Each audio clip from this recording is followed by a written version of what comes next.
Hello friends, ഇന്നത്തെ നമ്മുടെ load Tamil Nadu base ചെയ്തൊരു കമ്പനിയിലോട്ടാണ്. അപ്പോൾ നേരത്തെ തന്നെ പോർട്ടിൻ്റെ അകത്ത് കയറി കണ്ടയറൊക്കെ കയറ്റി കറക്റ്റ് പുറത്തിറങ്ങിയപ്പോഴത്തേനും ബില്ലും വന്നു. അങ്ങനെ ബില്ലൊക്കെ എടുത്ത് പോകുന്ന വഴിക്ക് കുറച്ചു നേരം കിടന്നുറങ്ങി. കമ്പനിയിലെത്തിയപ്പം ഒരു 11 മണിയായി കാണും. അപ്പം ഞാൻ അവിടെ എത്തിയപ്പം വേറെയും നമ്മളെ വണ്ടികളൊക്കെ ഉണ്ട്. ഇത് ലോഡ് ഇറക്കാൻ വേണ്ടി വന്ന വണ്ടികളാണ്. നമ്മൾ നേരെ കമ്പനിക്കകത്ത് സെക്യൂരിറ്റി ഗേറ്റിൻ്റെ അവിടെ കൊണ്ട് ബില്ല് എൻട്രി ചെയ്യണം. അതിനുശേഷം എല്ലാ വണ്ടിയും ഒരു 3 മണിയായപ്പം അകത്തോട്ട് കയറ്റി ലോഡ് ഇറക്കാനാന്ന് പറഞ്ഞു. തൊട്ടടുത്ത് കടയുണ്ടായിരുന്നു. ഞങ്ങൾ ഫുഡൊന്നും ഉച്ചയ്ക്ക് കഴിച്ചില്ല. അപ്പോൾ അവിടെ പോയി ചായയൊക്കെ കുടിച്ചങ്ങനെ. അതിനുശേഷം വണ്ടി വേബ്രിഡ്ജിലോട്ട് തൂക്കാൻ വേണ്ടി വിളിച്ചു. അപ്പോൾ ഇത് കഴിഞ്ഞിട്ട് ഇറക്കാൻ വേണ്ടി പോവുകയാണ്.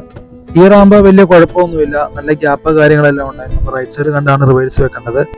അവരെ റാമ്പേ പിടിച്ചിടാൻ പറഞ്ഞിട്ട് അവരങ്ങ് പോയി. പിന്നെ ഇറക്കാൻ തുടങ്ങിയപ്പം 9:30 രാത്രിയിൽ. ഞാൻ പറഞ്ഞില്ലേ വേറെയും വണ്ടികളുണ്ടായിരുന്നു, അത് അപ്പുറത്തെ റാമ്പിലൊക്കെ ഇട്ട് ഇറക്കുന്നുണ്ടായിരുന്നു. അങ്ങനെ ഇത് കണ്ടെയ്നറിൻ്റെ അകത്ത് നിന്ന് വെയിലെടുത്ത് നേരെ അതിൻ്റെ അകത്ത് അവരുടെ ഗോഡൌണിൽ കൊണ്ടുപോയി.